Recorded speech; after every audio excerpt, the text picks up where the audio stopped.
Hi all, ഷിനാസാണ്. ഞാൻ ഇന്ന് ഊരംവിളയിലാണ്. ഊരംവിള എന്ന് പറയുന്നത് ട്രിവാൻഡ്രത്തു നിന്ന് നമ്മൾ നെയ്യാറ്റിൻകര പോകുന്ന റൂട്ടിൽ നെയ്യാറ്റിൻകര കഴിഞ്ഞും വീണ്ടും കുറച്ചുകൂടി മുന്നോട്ട് പോകുമ്പോഴത്തേക്കാണ് ഊരംവിള. നമ്മളിന്ന് ഊരംവിള വന്നിരിക്കുന്നത് ആക്ച്വലി നമ്മുടെ സ്റ്റുഡൻ്റ് ആയിട്ടുള്ള ആദർശിൻ്റെ വീട്ടിലാണ്. ഇന്ന് സൺഡേ. ആദർശിൻ്റെ വീട്ടിൽ ആദർശ് ഒരു ചെറിയൊരു നാട്ടുകാർക്ക് എല്ലാവർക്കും ഒരു ചെറിയ ഒരു ലഞ്ച് അറേഞ്ച് ചെയ്തിട്ടുണ്ട്. അപ്പോൾ അതിൽ പങ്കെടുക്കാനായിട്ട് ആദർശ് വിളിച്ചിട്ട് വന്നതാണ്. സോ ബേസിക്കലി ഇത്തവണത്തെ റാങ്ക് ലിസ്റ്റിൽ 457 റാങ്ക് മേടിച്ച് നമ്മുടെ PCM ബാച്ചിലെ സ്റ്റുഡൻ്റാണ് ആദർശ്. സോ ആദർശിനെ കാണുകയും ആദർശോട് സംസാരിക്കുകയും ചെയ്യാൻ വേണ്ടിയിട്ടാണ് നമ്മളിന്ന് ഇവിടെ എത്തിയിരിക്കുന്നത്. Hi Adarsh, congratulations. Adarsh institute വന്ന ദിവസം നമ്മൾ പരിചയപ്പെടുകയൊക്കെ ചെയ്തതാണ്. എന്നാലും ഇന്ന് ഇങ്ങോട്ട് വിളിക്കാൻ എന്തായിരുന്നു ആദർശ് കാരണം? സാർ, ഇന്ന് വളരെയധികം ഒരു സന്തോഷമുള്ളൊരു ദിവസമാണ്.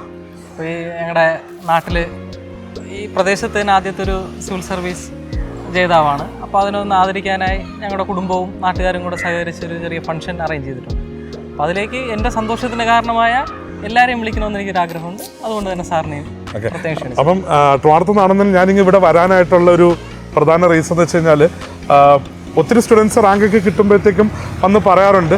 ആദർശ് ആദ്യം വന്നിട്ട് പറഞ്ഞത്, സാറ് ഞായറാഴ്ച വീട്ടിലൊരു ഫംഗ്ഷൻ ഉണ്ട്, സാറ് വരണം, കുറച്ച് ദൂരം ഉള്ളൂ, സാറ് വരണം, ഉച്ചയ്ക്ക് വരണമെന്ന് പറഞ്ഞു. അപ്പം ഞാനിപ്പോൾ ടീമിലിങ്ങനെ പറഞ്ഞു, നമുക്കൊന്ന് ഞായറാഴ്ച അവിടെ വരെ പോവും, ആദർശനെ കാണുകയൊക്കെ ചെയ്താലോ എന്ന് വെച്ചു. അപ്പം എല്ലാവരും റെഡിയായിരുന്നു. അങ്ങനെ ഇന്ന് എത്തിയതാണ്. ആദർശിൻ്റെ ഈ ജേർണി എന്നെ സംബന്ധിച്ചിടത്തോളം ഭയങ്കര ഇൻസ്പിറേഷണലാണ്. ഒത്തിരി അധികം പേർക്ക് ഇൻസ്പിറേഷണൽ ആവേണ്ടതാണ്. ഞാനിവിടെ വന്നപ്പോൾ ഒബ്സർവ് ചെയ്തൊരു കാര്യം എന്താണെന്ന് വെച്ച് കഴിഞ്ഞാൽ ആദർശിൻ്റെ വീട്ടുകാർ മാത്രമല്ല, നാട്ടുകാർ എല്ലാവരും ഇവിടെ ഉണ്ട്. അപ്പം എല്ലാവർക്കും ഭയങ്കര ഒരു സന്തോഷമായിരുന്നു അല്ലേ ഇന്ന്. അച്ഛനൊരു പൊതുപ്രവർത്തകനാണല്ലേ? ആണോ? ഫാമിലി ആയിട്ട് എൻ്റെ വലിയച്ഛൻ, അച്ഛൻ്റെ ചേട്ടൻ ഒരു പൊതുപ്രവർത്തകനാണ്. അച്ഛൻ റിട്ടയർ ആയ ശേഷം നാട്ടിലൊക്കെ ചെറിയ രീതിയിൽ പൊതുപ്രവർത്തനം. കാരണം അത് നമുക്ക് ഇവിടെ വരുമ്പോൾ കാണാൻ പറ്റും. ശരിക്കും പറഞ്ഞാൽ ഈ നമ്മൾ ക്ലീഷയായിട്ടാണെങ്കിലും നാട്ടിൻപുറത്തിൻ്റെ നന്മ എന്നൊക്കെ പറയത്തില്ലേ, അങ്ങനെ ഒരു ചെറിയൊരു എലമെൻറ്റാണ് നമ്മളിവിടെ കാണുന്നത്. കാരണം നാട്ടുകാരെല്ലാവരും ആയിരുന്നു. ഞാനിവിടെ വന്ന് ഞങ്ങൾ ഭക്ഷണം കഴിച്ചുകൊണ്ടിരിക്കുമ്പം അല്ലെങ്കിൽ ഈ ഭക്ഷണം കഴിക്കാൻ വരുമ്പോൾ വന്ന് ചോദിക്കുകയും സംസാരിക്കുകയൊക്കെ ചെയ്യുന്ന ഒത്തിരി നാട്ടുകാരായിരുന്നു വന്നുകൊണ്ടിരുന്നത്. അവരെല്ലാവരും വന്നു സംസാരിച്ചു. അതായത് ഇവനെ പഠിപ്പിച്ച സാറാന്ന് പറഞ്ഞപ്പം നമുക്ക് കിട്ടുന്നൊരു റെസ്പെക്റ്റ് കാണുമ്പോൾ തന്നെ ഭയങ്കര സന്തോഷമുണ്ട്.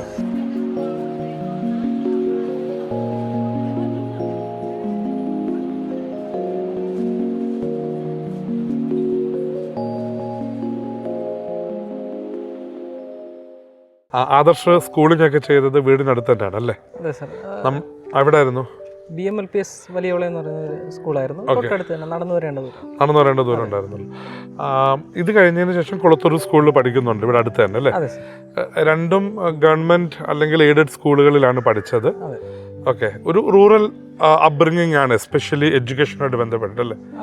അപ്പം സാധാരണ ഈ വലിയ ഹൈഫൈ സ്കൂളുകളിലൊക്കെ പഠിക്കണം, UPSC കിട്ടണമെങ്കിൽ എന്നൊക്കെ കുട്ടികൾ പറഞ്ഞു കേൾക്കാറുണ്ട്. സ്കൂളിംഗ് എപ്പോഴും ഭയങ്കര ഡൗട്ട്ഫുൾ ആയിരിക്കും. ഗവൺമെൻറ് സ്കൂളിൽ പഠിച്ചാൽ കിട്ടുമോ, അങ്ങനെ എപ്പോഴും ഡൗട്ട്ഫുൾ ആയിട്ടുണ്ടോ? കാരണം അതായത് എൻ്റെ ഡൗട്ട് എന്താണെന്ന് വെച്ച് കഴിഞ്ഞാൽ പലപ്പോഴും നമ്മൾ UPSC പ്രിപ്പറേഷനിലൊക്കെ ഇറങ്ങുമ്പോഴത്തേക്കും ഇതിൽ ഒരു സെൽഫ് ബിലീഫിൻ്റെ എലമെൻ്റ് ഉണ്ടല്ലോ. അപ്പം somewhere along this journey very doubtful that എൻ്റെ ഈ ഒരു അപ്ബ്രിങ്ങിങ്, എൻ്റെ ഒരു എഡ്യൂക്കേഷൻ, എസ്പെഷ്യലി ഒരു ഗവൺമെൻറ് സ്കൂളുകളിൽ പഠിച്ചതുകൊണ്ട് എനിക്ക് കിട്ടാതിരിക്കും, അങ്ങനെയുള്ള തോന്നലുണ്ടായിരുന്നു? ഒരിക്കലും അങ്ങനെ ഉണ്ടായിട്ടില്ല സാർ. ഒരു സമയത്തും പ്രിപ്പറേഷൻ്റെ ഒരു സമയത്ത് പോലും അങ്ങനെ ഒരു അണ്ടർ കോൺഫിഡൻസ് എൻ്റെ വിദ്യാഭ്യാസ ബാക്ക്ഗ്രൗണ്ടിൽ നിന്ന് എനിക്ക് ഉണ്ടായിട്ടില്ല. കാരണം ഗവൺമെൻറ് സ്കൂളുകളിൽ നിന്നൊരു ഊർജം തന്നെയാണ്. കാര്യങ്ങളെ വളരെ വ്യക്തമായിട്ട്, അടിസ്ഥാനപരമായ കാര്യങ്ങളെ അതിൻ്റെ ഏറ്റവും ചെറിയ രൂപത്തിൽ പറഞ്ഞ് മനസ്സിലാക്കി തരാനുള്ള അധ്യാപകരുടെ കഴിവ്, അത് ഞാൻ പഠിച്ച എല്ലാ സ്കൂളുകളിൽ നിന്നും എനിക്ക് ലഭിച്ചു. ഞാൻ മനസ്സിലാക്കിയെടുത്തോളം ഏറ്റവും നല്ല ക്വാളിറ്റി എഡ്യൂക്കേഷൻ എന്ന് പറയുന്നത് ഗവൺമെൻറ് സ്കൂളിൽ തന്നെ കിട്ടുന്നത്. അങ്ങനെ തോന്നിയിട്ടില്ലേ? പ്രത്യേകിച്ച് ടീച്ചേഴ്സിൻ്റെ ക്വാളിറ്റി. അതെ സാർ. അപ്പം സ്കൂളിങ്ങിനെ പറ്റി പറഞ്ഞു. അപ്പോൾ സ്കൂളിങ്ങിനെ പറ്റി പറഞ്ഞപ്പോൾ താങ്കൾ പറഞ്ഞൊരു കാര്യം, ഗവൺമെൻറ് സ്കൂൾ ആണെങ്കിലും you are at any point you are undoubtful about the fact that you will be able to do it. എനിക്ക് തോന്നുന്നു അത് നമ്മുടെ ഒരു കേരളത്തിൻ്റെ, എസ്പെഷ്യലി കേരളത്തിൻ്റെ ആ ഒരു എഡ്യൂക്കേഷൻ സിസ്റ്റത്തിൻ്റെ ഒരു കഴിവ് തന്നെയാണ് കേട്ടോ. കാരണം ഗവൺമെൻറ് സ്കൂൾസിൻ്റെ ക്വാളിറ്റി എന്ന് പറയുന്നത് ഒരു പ്രൈവറ്റ് സ്കൂളിനൊപ്പം തന്നെ നിൽക്കുന്നതാണ് എന്നുള്ളതാണ് ഈ റിസൾട്ടും കാണിക്കുന്നത്. തീർച്ചയായും. വെള്ളായണിയിലുള്ള കാർഷിക കോളേജിലാണ് പഠിച്ചത്. അഗ്രികൾച്ചർ പഠിക്കാൻ എന്തായിരുന്നു reason? What made you to choose agriculture? കാരണം കേരളത്തിൽ ഒരു ഡിക്ലൈനിങ് ട്രെൻഡായിട്ടാണ് അഗ്രികൾച്ചറിന് വരുന്നവരുടെ കാണുന്നത്. എന്തായിരുന്നു what made you to choose for agriculture? Sir, ശരിക്കും അഗ്രികൾച്ചറിലേക്ക് എത്തിയത് ഒരു യാദൃച്ഛികതയാണ്. മെഡിസിൻ മോഹവുമായി എൻട്രൻസ് കോച്ചിങ് നടത്തി.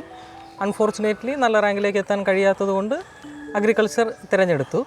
എന്നാൽ ആ തിരഞ്ഞെടുപ്പ് ഒരിക്കലും ഒരു തെറ്റായിരുന്നെന്ന് ഒരിക്കൽ പോലും ആ കാലയളവിൽ തോന്നിയിട്ടില്ല. വളരെ സന്തോഷപൂർവ്വം 4 വർഷങ്ങൾ വളരെയധികം സൊസൈറ്റിക്ക് വളരെ ഉപയോഗപ്രദമായൊരു മേഖല പഠിക്കാൻ, അതിനെക്കുറിച്ച് പഠിക്കാൻ പറ്റിയെന്നതിൽ ഒരുപാട് ചാരിതാർത്ഥ്യമുണ്ട്. ഇതുകൂടാതെ ഞാൻ വരുന്ന ഒരു പ്രദേശം കൂടുതലും കൃഷിയുമായി ബന്ധപ്പെട്ട തൊഴിൽ ചെയ്യുന്ന ആളുകളും ഒരുപാട് കൃഷിയിടങ്ങളും ഉള്ളൊരു സ്ഥലമാണ്. അപ്പോൾ അവർക്ക് വേണ്ടി എന്തെങ്കിലുമൊക്കെ ചെയ്യാൻ കഴിയും അഗ്രികൾച്ചർ പഠനത്തിലൂടെ എന്നുള്ളൊരു വിശ്വാസവും എന്നെ സഹായിച്ചിട്ടുണ്ട്. ഇതൊരു ഇമ്പോർട്ടൻ്റ് ആസ്പെക്റ്റായിട്ട് എനിക്ക് തോന്നുന്നുണ്ട്. കാരണം നീ പഠിച്ചു വന്ന ആ ഒരു, അല്ലെങ്കിൽ നീ പഠിച്ച് വളർന്ന ആ ചുറ്റുവട്ടത്ത് അഗ്രികൾച്ചർ ഇമ്പോർട്ടൻ്റ് ആസ്പെക്റ്റാണ്. അപ്പം നീ അത് വീണ്ടും ഗ്രാജുവേഷന് പഠിക്കുന്നു. അപ്പം അതിലെന്തെങ്കിലുമൊക്കെ കൂടുതലായിട്ട് ചെയ്യണമെന്ന് താല്പര്യപ്പെടുന്നു, അല്ലെങ്കിൽ അതിലൊരു ട്രാൻസ്ഫോർമേഷൻ കൊണ്ടുവരണമെന്ന് താല്പര്യപ്പെടുന്നു. അപ്പം ആ ഒരു ചിന്തയിൽ നിന്നാണോ ഒരു UPSC കോച്ചിങ് അല്ലെങ്കിൽ UPSCക്ക് വേണ്ടി പോകാമെന്ന് തീരുമാനിക്കുന്നത്? സർ, ശരിക്കും UPSC മോഹം എൻ്റെ സ്കൂൾ കാലഘട്ടം തൊട്ടേ ഉണ്ട്. എന്നാൽ ഈ മോഹത്തെ ഒരു ദൃഢനിശ്ചയമാക്കി മാറ്റിയത് അഗ്രികൾച്ചർ കാലഘട്ടത്തെ പഠനമാണ്. ഓക്കെ. സ്കൂളിലോട്ടെന്ന് പറയുമ്പോഴത്തേക്ക് നമ്മൾ നേരത്തെ പറഞ്ഞുകൊണ്ടിരുന്ന സ്കൂളിൽ വെച്ചിട്ട് തന്നെ UPSC അല്ലെങ്കിൽ നമ്മളിങ്ങനെ ചെറുപ്പത്തിൽ കേൾക്കുന്ന ഒരു കളക്ടർ ആവണമെന്നൊരു ആഗ്രഹം തോന്നിയിരുന്നു. എന്തെങ്കിലും റീസൺ ഉണ്ടായിരുന്നു ആ സമയത്ത്? ഉണ്ടായിരുന്നു സാർ. എൻ്റെ ഒരു ഫാമിലി മെമ്പർ, എൻ്റെ ഒരു കസിൻ ചേട്ടൻ, പുള്ളിക്കാരൻ ചെറുപ്പം തൊട്ടേ UPSC മേഖലകളുടെ സാധ്യതകളും ആ ഒരു ജോലിയുടെ ചലഞ്ചസും എങ്ങനെയായിരിക്കും ഒരു സിവിൽ സർവൻ്റ് എന്നൊക്കെയുള്ള ഒരുപാട് ഗൈഡൻസ് ചെറുപ്പം തൊട്ടേ നൽകിയിട്ടുണ്ട്. പരീക്ഷ ക്രമത്തെക്കുറിച്ച് ഒരു നല്ലൊരു അവബോധം ചെറുപ്പത്തിലേ നൽകിയിട്ടുണ്ട്. അപ്പോൾ അത് തന്നെയാണ് എനിക്ക് ഈ മേഖല തിരഞ്ഞെടുക്കാൻ. ഓക്കെ. അപ്പോൾ സ്കൂളിൽ വെച്ച് താല്പര്യം ഉണ്ടായിരുന്നു. മെഡിസിൻ താല്പര്യത്തോടു കൂടി എൻട്രൻസിന് വരുന്നു. നല്ല റാങ്ക് വരുന്നില്ല, പക്ഷേ അഗ്രികൾച്ചറിൽ അഡ്മിഷൻ കിട്ടുന്നു. തിരുവനന്തപുരത്ത് തന്നെയുള്ള വെള്ളാനി കാർഷിക കോളേജിൽ ഗ്രാജുവേഷൻ. അത് 4 ഇയർ പ്രോഗ്രാം അല്ലേ? ഓക്കെ. ഞാൻ നിൻ്റെ ഡാഫ് കാണുമ്പോഴത്തേക്ക്, അത് നമ്മൾ UPSC അപ്ലൈ ചെയ്യുമ്പോഴത്തേക്കും ഒരു ഡീറ്റെയിൽ ആപ്ലിക്കേഷൻ ഫോം ഉണ്ട്. ആ ഡീറ്റെയിൽ ആപ്ലിക്കേഷൻ ഫോമിലുള്ള ഡാഫ് കാണുമ്പോഴത്തേക്കും അതിനകത്ത് ഞാൻ ഒബ്സർവ് ചെയ്തൊരു കാര്യം, നീ ആ കോളേജിൽ ഒത്തിരി അധികം ആക്ടിവിറ്റീസ് ചെയ്തിട്ടുണ്ടായിരുന്നു. എസ്പെഷ്യലി അഗ്രികൾച്ചറുമായിട്ട് ബന്ധപ്പെട്ടിട്ടുള്ള ആക്ടിവിറ്റി ചെയ്തിട്ടുണ്ടായിരുന്നു. ഇതുകൂടാതെ തന്നെ ലോക്കൽ കമ്മ്യൂണിറ്റിയായിട്ട് കണക്ട് ചെയ്തിട്ടും ഒത്തിരി ആക്ടിവിറ്റി ചെയ്തിട്ടുണ്ടായിരുന്നു. അത് എങ്ങനെയായിരുന്നു നിൻ്റെ ആ അല്ലെങ്കിൽ നീ എന്ന് പറയുന്ന ഒരു ആസ്പിറൻറ്റിനെയും നീ എന്ന് പറയുന്ന ഒരു അഡ്മിനിസ്ട്രേറ്ററിനെയും ഒക്കെ കോൺട്രിബ്യൂട്ട് ചെയ്ത് ഏതെങ്ങനെയായിരുന്നു അതായത് ഞാൻ ഉദ്ദേശിച്ച കോളേജിൽ ചെയ്ത ആക്ടിവിറ്റീസ് ഒക്കെ? സർ, കോളേജ് കാലഘട്ടത്ത് ഒരുപാട് റൂറൽ കമ്മ്യൂണിറ്റീസ് ആയിട്ട് ബന്ധപ്പെടുത്തി ഒരുപാട് പ്രവർത്തനങ്ങൾ ഏർപ്പെടേണ്ടിയുണ്ട്. റൂറൽ അഗ്രികൾച്ചറൽ അവയർനെസ് പ്രോഗ്രാം എന്ന് പറഞ്ഞൊരു പ്രോഗ്രാം തന്നെ 4 വർഷ കോഴ്സിലുണ്ട്. Rural awareness program, rural awareness and work experience program. അപ്പോൾ അപ്പോൾ ഈ റാവേ പ്രോഗ്രാമിൽ ഒരുപാട് ഫാർമേഴ്സുമായിട്ടും ഇൻട്രാക്ട് ചെയ്യാനും അവരുടെ പ്രശ്നങ്ങൾ കണ്ടറിയാനും ഒക്കെ ഉള്ളൊരു അവസരം ഉണ്ടായിരുന്നു. ഇതുകൂടാതെ കോളേജിലെ ആർട്സ് ആൻഡ് കൾച്ചറൽ ഫെസ്റ്റിവൽസ്, ഒരു കായലോരം ലേക്ക് ഫെസ്റ്റിവൽ, എനിക്ക് ഓർമ്മയുണ്ട്. അതൊരു കമ്മ്യൂണിറ്റിയായിട്ട് ബന്ധപ്പെട്ടിട്ടുണ്ട്. ഓക്കെ. അതായത് വെള്ളാനി റീജിയനിലുള്ള ആൾക്കാർ, ആ കായലുമായിട്ട് ബന്ധപ്പെട്ട് ജീവിക്കുന്നവരെ ഉൾപ്പെടുത്തി ഞങ്ങൾ നടത്തിയൊരു കലാമേളയായിരുന്നു. ഓക്കെ. അപ്പം ഇത് കഴിഞ്ഞിട്ട് UPSC പ്രിപ്പയർ ചെയ്യാന്നുള്ളത് കുറച്ചും കൂടെ ദൃഢം ആയി എന്ന് പറഞ്ഞു. അപ്പം ഈ ഒരു പോയിന്റിൽ എന്തുകൊണ്ടാണ് ഐലൻഡ് ചൂസ് ചെയ്യാനുള്ള റീസൺ? ട്രിവാൻഡ്രത്ത് കോച്ചിങ് എടുക്കാൻ ഐലൻഡിലേക്ക് വരാനുള്ള കാരണം എന്തായിരുന്നു? സാർ, വേറൊരു കോച്ചിങ് സെൻറ്ററിനെ പറ്റിയും ആദ്യം തൊട്ട് ആലോചിച്ചിട്ടില്ല. ഐലൻഡ് എന്ന് ഒറ്റ പേരെ അന്ന് കേട്ടിട്ടുള്ളൂ, അതിലേക്ക് അങ്ങ് വന്നതാണ്. ഓക്കെ. ആരെങ്കിലും ഇതിനു മുമ്പ് ഇവിടുന്ന് കിട്ടിയ ആരുടെങ്കിലും റിസൾട്ട് അറിയുമായിരുന്നോ? ന്യൂസിലൊക്കെ കണ്ടിട്ടുണ്ടായിരുന്നു, അതോ വീഡിയോസോ? റിസൾട്ട് കണ്ടിട്ടുണ്ട്. നേരത്തെ പറഞ്ഞ പോലെ എൻ്റെ കസിൻ ഓൾറെഡി ഈ ഒരു ഏരിയ അല്ലെങ്കിൽ ഈ ഒരു മേഖലയിൽ നോളജബിൾ ആയിരുന്നു. അപ്പം പുള്ളിക്കാരൻ തന്നെയാണ് ഐലൻഡ് റെക്കമെൻഡ് ചെയ്തത്. ഓക്കെ. പുള്ളിക്കാരനൊന്ന് നമ്മൾ കണ്ട് പ്രത്യേകം താങ്ക്സ് പറയേണ്ടതാണ്. ഓക്കെ. അങ്ങനെ ഐലൻഡിലെ PCM ബാച്ചിൽ വന്ന് ജോയിൻ ചെയ്യുന്നല്ലേ? ഓക്കെ. അപ്പം അതിനുശേഷമുള്ള ആദ്യ അറ്റംപ്റ്റ് എഴുതുന്നു. പ്രിലിംസ് അൺഫോർച്യുനേറ്റ്ലി ക്ലിയർ ആയില്ല. ഏതായിരുന്നു? ഏത് പേപ്പറായിരുന്നു? രണ്ട് പേപ്പറിൽ ഇഷ്യൂ ഉണ്ടായിരുന്നു. അതിനുശേഷം ആ പ്രിലിംസ് പോയി വീണ്ടും വീണ്ടും എഴുതുന്നു. അതാണ് ഇത്തവണ വന്നിരിക്കുന്നത്. ഓക്കെ. അപ്പോൾ ഇത്തവണ അത് ആദ്യത്തെ തവണ പ്രിലിംസ് ഫെയിലായി, രണ്ടാമത്തെ തവണ പ്രിലിംസ് പാസ്. അപ്പം ആ ഒരു സമയത്ത് പ്രിലിംസിൽ ഫോക്കസ് ചെയ്തിട്ട് എന്താ ചെയ്തത്? കൂടുതലുമായും ക്വസ്റ്റ്യൻ പേപ്പർ സോൾവിങ് തന്നെയായിരുന്നു. രണ്ടാമത്തെ പ്രിലിംസിൽ ഇഷ്ടംപോലെ ടെസ്റ്റ് സീരീസുകളിൽ ഡിസംബർ തൊട്ടേ ടെസ്റ്റ് സീരീസ് ഒരുപാട് എടുത്തിട്ടുണ്ട്. Both CSAT and GS papers. പേപ്പേഴ്സിന് വേണ്ടിയിട്ട് ഐലൻഡിലെ ക്ലാസ്സസ് എല്ലാം കൃത്യമായിട്ട് തന്നെ അറ്റൻഡ് ചെയ്യുന്നുണ്ടായിരുന്നു, എല്ലാ ക്ലാസ്സസും. അതുപോലെ എല്ലാ ടെസ്റ്റും എടുക്കുന്നുണ്ട്. എനിക്കൊന്ന് ആ വീക്കിലുള്ള ടെസ്റ്റുകളും എല്ലാം എടുക്കുമായിരുന്നു. അതെ സർ, വീക്ക്ലി ഐലൻഡ് ടെസ്റ്റിന് മുന്നേ തന്നെ ഒരു 2 ടെസ്റ്റ് പുറമേ നിന്ന് എടുത്തിട്ടാണ് ഐലൻഡ് ടെസ്റ്റ് എടുക്കുക. അപ്പം നമ്മുടെ പ്രിലിംസ് ടെസ്റ്റ് സീരീസിന്റെ പാർട്ടായിട്ട് എല്ലാ വീക്കിൽ ടെസ്റ്റ് എടുക്കുന്നതിന് മുമ്പ് തന്നെ പ്രീവിയസ് ക്വസ്റ്റ്യൻസും അതുമായിട്ട് ബന്ധപ്പെട്ട ടെസ്റ്റൊക്കെ എടുക്കുമായിരുന്നു. അപ്പോൾ അത് എനിക്കൊന്ന് പ്രിലിംസിന്റെ കാര്യത്തിൽ ഒരു ഷുവറായിട്ട് ഇത്തവണ കയറണം, അതിന് വേണ്ടിയിട്ടുള്ള എഫേർട്ട് വന്നിട്ടുണ്ട്. ഓക്കെ,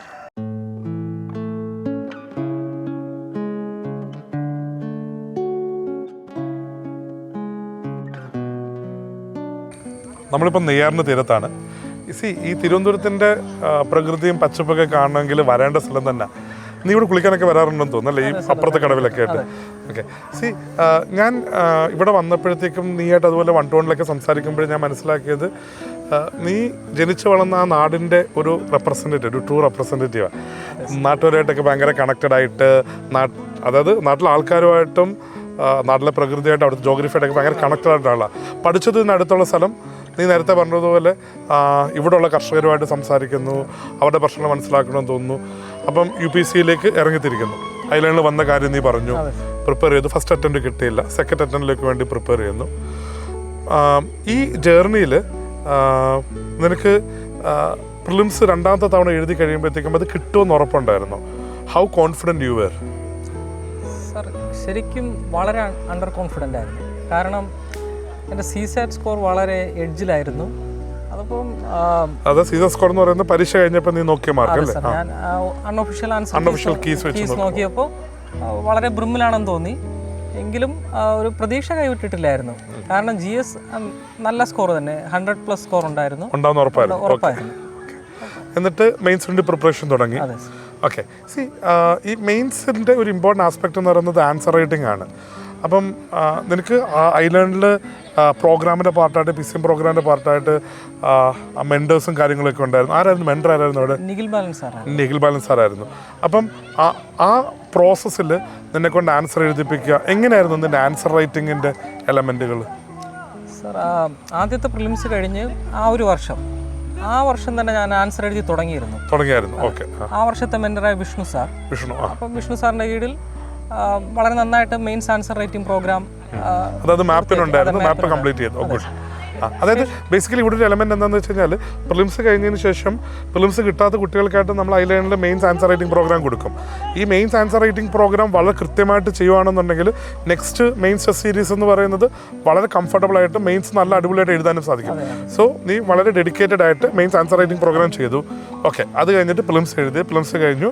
മെയിൻസ് ടെസ്റ്റ് സീരീസ് വന്നപ്പോഴത്തേക്കും നിഖിൽ ബാലൻ സാറായിരുന്നു മെൻറ്റർ. അപ്പോഴും വീണ്ടും എഴുത്ത് കണ്ടിന്യൂ എന്നല്ലേ? എല്ലാ പരീക്ഷകളും എഴുതുമായിരുന്നു? എല്ലാ ടെസ്റ്റും മുടക്കം വരാതെ എഴുതുമായിരുന്നു. എല്ലാ ദിവസത്തെയും ഡെയിലി ആൻസർ റൈറ്റിംഗ് ഉണ്ടായിരുന്നു. ഓക്കെ, അപ്പം മെൻറ്ററിൻ, അതായത് to what extent do you think that Nikhil Balan has actually helped you in improving your answer writing skills? Sir, അതെൻ്റെ ആദ്യത്തെ ആൻസർ ഷീറ്റും അവസാനത്തെ ആൻസർ ഷീറ്റും കാണുമ്പോൾ തന്നെ മനസ്സിലാവും. ആദ്യത്തിൽ നിന്നുള്ള അവസാനത്തിലേക്കുള്ള പ്രോഗ്രസ് അത് നിഖിൽ ബാലൻ സാറിൻ്റെ ഒരു ഗൈഡൻസ് തന്നെയാണ്. ഇത് ആക്ച്വലി നമ്മൾ പലപ്പോഴും ഒബ്സർവ് ചെയ്തിട്ടുള്ളതാണ്. അതായത് നമ്മൾ ഇന്നൊരു ആൻസർ എഴുതുന്നു, നാളെ തൊട്ടടുത്തൊരു ആൻസർ എഴുതുമ്പോൾ കുറച്ച് കറക്ഷൻസ് വരുന്നു. ഇത് തമ്മിൽ വലിയ വ്യത്യാസം ഉണ്ടാകത്തില്ല. പക്ഷേ ഇങ്ങനെ നമ്മൾ ഓരോ ദിവസവും എഴുതി പോകുമ്പം ആദ്യത്തത് അവസാനത്തെ ആൻസർ തമ്മിൽ ഭയങ്കര വ്യത്യാസമാണ്. ഇത് ശരിക്കും നിനക്ക് ആ പ്രോസസ്സിലുള്ളൊരു വിശ്വാസമാണ് കാണിക്കുന്നത്. കാരണം നമ്മളെപ്പോഴും ഇങ്ങനെയല്ലേ, നമ്മൾ ഇന്ന് എഴുതുന്ന ഒരു കറക്ഷൻ നാളെ ആൻസർ ബെറ്റർ, നമ്മൾ ഇത് ചെയ്യുന്നത് ശരിയാണോ എന്ന് തോന്നും. പക്ഷേ നിനക്ക് ആ വിശ്വാസം ഉള്ളതുകൊണ്ട് നീ കണ്ടിന്യൂ ചെയ്തു പോകുന്നു. ഫൈനലി ആ ഔട്ട്പുട്ട് വരുന്നു. മെയിൻസ് എഴുതി കഴിഞ്ഞപ്പോഴത്തേക്കും ഹൗ കോൺഫിഡൻറ്റ് യു വെർ? നല്ല കോൺഫിഡൻ്റ് ആയിരുന്നു. കാരണം പ്രിലിംസ് വെച്ച് നോക്കുമ്പോൾ മെയിൻസ് നീ കുറച്ചും കൂടി നല്ലവണ്ണം പെർഫോം ചെയ്തിരുന്നു. ഓക്കെ, ഇൻ്റർവ്യൂവിന് കോൾ വരുന്നു. അപ്പം ഇൻ്റർവ്യൂ പ്രിപ്പറേഷൻ എങ്ങനെയായിരുന്നു? ആദ്യമായിട്ട് എന്താ ചെയ്തത്? ഡാഫ് അല്ലായിരുന്നു, എന്തായിരുന്നു പരിപാടി? ആദ്യമായിട്ട് ഡാഫ് തന്നെയായിരുന്നു. ഡാഫ് മിഷന സാറിനെ വന്ന് കണ്ടു, ഡാഫ് സെറ്റ് ചെയ്തു. പിന്നെ പത്രം വായന, 2 പത്രം വെച്ച് വായിച്ചു. 2 പത്രം വായിക്കുമായിരുന്നു. ഏതൊക്കെയായിരുന്നു വായിച്ചോണ്ട്? ഹിന്ദുവും ഇന്ത്യൻ എക്സ്പ്രസും വായിക്കും. ഹിന്ദുവും ഇന്ത്യൻ എക്സ്പ്രസ്. ഏത് ന്യൂ ഇന്ത്യൻ എക്സ്പ്രസ് അല്ലല്ലോ, Indian express. Okay, Hindu Indian express എല്ലാ ദിവസവും വായിക്കുമായിരുന്നു. ന്യൂസ് കൃത്യം ഫോളോ ചെയ്യുമായിരുന്നു. പിന്നെ ഇന്റർവ്യൂവിന് വേണ്ടി എന്തൊക്കെ കാര്യങ്ങൾ ചെയ്യുന്നുണ്ടായിരുന്നു? ഡാഫിലെ എല്ലാ കീവേഡ്സും പ്രിപ്പയർ ചെയ്തിട്ടുണ്ടായിരുന്നു. പിന്നെ മെയിനായിട്ട് യൂട്യൂബ് വീഡിയോസ്, മോക്ക് വീഡിയോസ് ഒക്കെ കാണുമായിരുന്നു. പിന്നെ 1-to-1 ഇരിക്കുന്നുണ്ടായിരുന്നല്ലോ? അതെ സാർ, 1-to-1 ഏകദേശം 10+1-to-1 എടുത്തിട്ടുണ്ടായിരുന്നു ടോട്ടലായിട്ട്. പിന്നെ പിയർ മോക്സ് ചെയ്യുന്നുണ്ടായിരുന്നു? യെസ് സാർ, ഞങ്ങൾ ഐലൻഡിലെ ആരൊക്കെയായിരുന്നു പിയർ ഗ്രൂപ്പിലുണ്ടായിരുന്നത്? സാർ ഞങ്ങൾ 4 പേരായിരുന്നു. അനുശ്രീ, ഗംഗാഗോപി, ലക്ഷ്മിപ്രിയ. ലക്ഷ്മിപ്രിയ. അപ്പം ലക്ഷ്മിപ്രിയക്ക് കിട്ടി, ഗംഗാഗോപിക്കും കിട്ടി. ഗംഗാഗോപിക്കും കിട്ടി. Okay, that's very nice. Okay, പിന്നെ ഇതിലൊരു ഇമ്പോർട്ടൻറ്റ് ആസ്പെക്റ്റ് എന്ന് പറഞ്ഞു കഴിഞ്ഞാൽ ഇൻ്റർവ്യൂ എന്ന് പറയുമ്പോഴത്തേക്ക് ഒരു പേഴ്സണാലിറ്റി ടെസ്റ്റാണ്.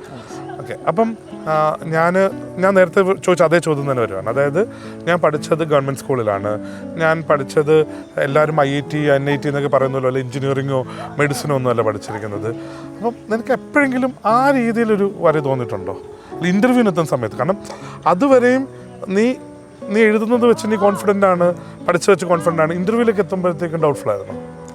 ഞാനിത് ചോദിക്കാൻ കാരണം എന്താണെന്ന് വെച്ച് കഴിഞ്ഞാൽ പല കുട്ടികളും അവരുടെ പഠിച്ച ഒരു എഡ്യൂക്കേഷൻ എത്ര നല്ലതാണെങ്കിലും അവർക്കൊരു കോൺഫിഡൻസ് വെച്ചാൽ ഒരു കുറവുണ്ടാവും. അതുകൊണ്ട് ചോദിച്ചാണ് സാർ. അതെനിക്കൊരു കുറവായിട്ട് തോന്നിയിട്ടില്ല, കാരണം ഞാനതൊരു അസറ്റായിട്ടാണ് കണക്കാക്കിയത്. ഇൻ്റർവ്യൂവിന് അതിൽ നിന്ന് എനിക്ക് കൂടുതൽ ചോദ്യങ്ങൾ കിട്ടാൻ സാധിക്കും. ഓക്കെ, ഇതിൽ ഞാൻ എപ്പോഴും കോൺഫിഡൻ്റ് ആയിരുന്നു. പ്രത്യേകിച്ചും നീ ഇൻ്റർവ്യൂവിന് വരുന്ന സമയത്ത് ഞാൻ നിൻ്റെ അടുത്ത് പറഞ്ഞിരുന്നു, അഗ്രികൾച്ചറിനെ പറ്റിയുള്ള ചോദ്യങ്ങൾ ഏതൊരു സ്റ്റുഡൻറ്റും നമുക്ക് എക്സ്പെക്റ്റ് ചെയ്യാം. പക്ഷേ നീ പഠിച്ചത് അഗ്രികൾച്ചറാണ്, അപ്പം നിനക്കത് നല്ല രീതിയിൽ അതിനൊരു ടെക്നിക്കൽ പ്രൊഫഷൻ പറയാൻ പറ്റും.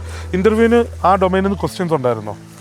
പ്രതീക്ഷിച്ച അത്ര ക്വസ്റ്റ്യൻസ് ഇല്ലായിരുന്നു, എന്നാലും ചോദ്യങ്ങൾ ചോദിച്ചിരുന്നു. ഓക്കെ, റിസൾട്ട് അറിഞ്ഞ സമയത്ത് എവിടെയായിരുന്നു? വീട്ടിലായിരുന്നോ? എന്ത് ചെയ്യുമായിരുന്നു? ആരാ റിസൾട്ട് പറഞ്ഞത്? എന്തായിരുന്നു ആ സമയത്ത് ഒരു? സാർ വീട്ടിൽ ആയിരുന്നു. അപ്പോൾ ഞാൻ ആദ്യം ഒരു മെസ്സേജ് വന്നു, എൻ്റെ ഫ്രണ്ട് ആൽബിൻ്റെ മെസ്സേജാണ് ആദ്യം കണ്ടത്. ആ കൺഗ്രാജുലേഷൻസ് കണ്ടപ്പോൾ തന്നെ ലിസ്റ്റിലുണ്ടെന്ന് മനസ്സിലായി. ഉടൻ തന്നെ റാങ്ക് ലിസ്റ്റ് എടുത്ത് നോക്കി. അപ്പോൾ 457 റാങ്ക് കണ്ടപ്പോൾ ഒരുപാട് സന്തോഷം. അച്ഛനെയാണ് ആദ്യം വിളിച്ചറിയിച്ചത്. അപ്പോൾ അച്ഛൻ വളരെയധികം ഹാപ്പി ആയിരുന്നു. എന്നിട്ട് അമ്മയും അനിയത്തിയും അടുത്തുണ്ടായിരുന്നു. ഒരിക്കലും മറക്കാൻ പറ്റാത്ത ആ ഒരു മൊമെന്റ് ഭയങ്കര സന്തോഷമുള്ളതാണ്. ശരിയാണ് കേട്ടോ, കാരണം റിസൾട്ട് വരുന്ന ഒരു മൊമെൻറ്റിൽ നമ്മുടെ കൂടെ നിന്ന് ഏറ്റവും ഇമ്പോർട്ടൻ്റ് ആൾക്കാരാണ് നമ്മുടെ പേരൻസ്, നമ്മുടെ സിബ്ലിങ്സ് എന്ന് പറയുന്നത്. അവരാദ്യമായിട്ട് ഈ റിസൾട്ട് കേൾക്കുമ്പോഴത്തേക്കും ഭയങ്കര വലിയ സന്തോഷം തന്നെയായിരിക്കും അവർക്ക് തോന്നുന്നത്. അത് ഭയങ്കര ഇൻട്രസ്റ്റിംഗ് ആണ്. റാങ്ക് ലിസ്റ്റിൽ പേര് വന്നപ്പോൾ ഉള്ള സന്തോഷം പറഞ്ഞു. 457 റൈറ്റ് അല്ലേ? നമ്മൾ ആഗ്രഹിക്കുന്ന സർവീസ് IAS തന്നെയാണ്. നമ്മൾ ഈ പരീക്ഷ എഴുതുന്നതും എല്ലാം IAS എന്നുള്ള ലക്ഷ്യം വെച്ചിട്ടാണ്. അപ്പം ഞാൻ ചോദിക്കുന്ന ചോദ്യം ഭയങ്കര സിമ്പിൾ ചോദ്യമാണ്. ഒരു 10 വർഷം കഴിയുമ്പോഴത്തേക്കും ആദർശ് എന്ന് പറയുന്ന ഒരു അഡ്മിനിസ്ട്രേറ്ററിനെ എങ്ങനെ അറിയപ്പെടണമെന്നാണ് ആദർശ് ആഗ്രഹിക്കുന്നത്? എനിക്കൊരു വിഷനുണ്ട്. ഞാൻ കാരണം ഒരുപാട് മുഖങ്ങൾ ചിരിക്കണമെന്നും, ഞാൻ കാരണം ഒരുപാട് ആളുകൾക്ക് ആശ്വാസമാകണമെന്നും, ഞാനൊരു ആശ്വാസമാകണമെന്നും എനിക്കൊരു വിഷനുണ്ട്. ആ വിഷനിലേക്കുള്ള യാത്രയാണ് എന്നെ സിവിൽ സർവീസിലേക്ക് ആഗ്രഹിച്ച ഒരു ഘടകം. അപ്പോൾ അത് തന്നെയായിരിക്കും എൻ്റെ അടുത്ത 10 വർഷത്തിൽ, അല്ലെങ്കിൽ ആദ്യത്തെ സർവീസ് കിട്ടിയത് മുതലുള്ള എൻ്റെ പ്രയത്നം അതിലേക്ക് തന്നെയായിരിക്കും. അതൊരു വളരെ രസമുള്ള എന്നാൽ ഒത്തിരി ചിന്തിപ്പിക്കുന്ന ഒരു കാര്യമായിട്ടാണ് തോന്നുന്നത്. ഒരുപാട് ആൾക്കാർ ചിരിക്കണമെന്നും ഒരുപാട് ആൾക്കാർക്ക് ഒരു ആശ്വാസമാകണമെന്നുമാണ് ആദർശ് ആഗ്രഹിക്കുന്നത്. ഇവിടെയാണ് ആദർശ് എന്ന് പറയുന്ന ഒരു വ്യക്തിയും ആദർശ് എന്ന് പറയുന്ന ഒരു സിവിൽ സർവൻറ്റ് ഒരുമിച്ച് വരുന്നത്. ഞാൻ മനസ്സിലാക്കിയെടുത്തോളം ആദർശ് എന്ന് പറയുന്ന ഒരു വ്യക്തി സിവിൽ സർവൻറ്റ് രണ്ടല്ല. ആദർശിനെ വളർത്തി വലുതാക്കിയ ഫാമിലി, നാട്ടുകാർ, അവൻ്റെ എഡ്യൂക്കേഷൻ, അവൻ്റെ ഗ്രാജുവേഷനിലുള്ള എഡ്യൂക്കേഷൻ, അവൻ്റെ ഈ നാടൊക്കെ ഇവൻ എന്ന് പറയുന്നൊരു വ്യക്തിയിലേക്ക് കോൺട്രിബ്യൂട്ട് ചെയ്തിട്ടുണ്ട്. ആ ഒരു കോൺട്രിബ്യൂഷന് എങ്ങനെ മറുപടി കൊടുക്കാൻ പറ്റുമെന്നുള്ള അവൻ്റെ ആ ഒരു തോട്ടിൽ നിന്നുമാണ് ഈ ഒരു തോട്ട് വരുന്നത്. അപ്പം ആദർശ് എന്ന് പറയുന്ന വ്യക്തി തന്നെയാണ് ആദർശ് എന്ന് പറയുന്ന അഡ്മിനിസ്ട്രേറ്റർ എന്ന് പറയുന്നതും എങ്ങനെ മറ്റുള്ളവർക്ക് കൂടുതൽ ഹാപ്പിനെസ് കൊടുക്കാൻ പറ്റുമെന്നുള്ളത്. ആദർശ് ഞാൻ പല സിവിൽ സർവൻസ് കിട്ടിയ കുട്ടികളെയും ഒക്കെ ഇൻ്റർവ്യൂ ചെയ്തിട്ടുണ്ട്. ഞാൻ ആദ്യമായിട്ടാണ് അതായത് ഞാൻ കാരണം ഒത്തിരി അധികം ആൾക്കാർ സന്തോഷിക്കണമെന്നും ഞാൻ ഒത്തിരി അധികം ആൾക്കാർക്ക് ആശ്വാസമാണെന്നും ആഗ്രഹിക്കുന്ന ഒരാളെ കാണുന്നത്. ഈ ഒരു ഗോളോടുകൂടി തന്നെ ആദർശ് മുന്നോട്ട് പോകട്ടെ എന്നും ഈ ഒരു ഗോള് ലക്ഷ്യം വരുന്നത് വരെ ആദർശിൻ്റെ ആ ഒരു കരിയർ വളർന്ന് വലുതാകട്ടെ എന്ന് ഞാൻ ആഗ്രഹിക്കുന്നു. അതിനുള്ള എല്ലാവിധ ആശംസകളും ഞാൻ ആദർശ് നേരുന്നു. Thank you.